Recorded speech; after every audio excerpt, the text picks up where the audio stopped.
ગઈકાલે ગુજરાતમાં કેન્દ્રના ગૃહમંત્રી એક કાર્યક્રમની અંદર સંબોધતા હતા.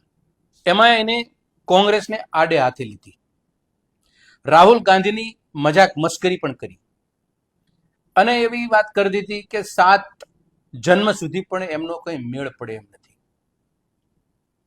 મને લાગે છે કે ગુજરાતમાં જ્યારે જ્યારે મોટા આગેવાનો આવે ત્યારે એના 1-2 કામો જે હોય એ પાર પાડી દેતા હશે, પછી ગુજરાતમાં આવી અને કોંગ્રેસને ભાંડવા સિવાય કશું કરતા નથી. આ સારી બાબત નથી ગુજરાતીઓ માટે. ગુજરાતી કેટલો નિરાળો હોય, એ જીતનો આનંદ એ દુશ્મનને પણ રૂડો લાગે એવા શબ્દો બોલે.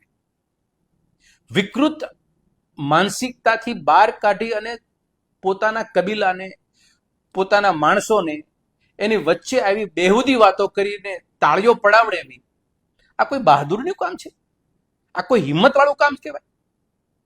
અને મને એ નથી સમજાતું કે તમારી પાસે આટલી જબરજસ્ત સલ્તનત છે, 3 વખત તમે ભારતીય જનતા પાર્ટીની સરકાર દિલ્હીનું શાસન લઈને બેઠી છે, 25-27 વર્ષથી આ છે.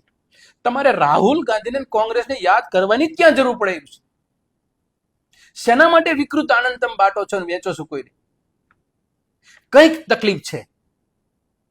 અને આ વિકૃત આનંદ વેચવાનું બંધ થવા માટેનું કોઈ ફૂલ સ્ટોપ જ નથી તમારામાં.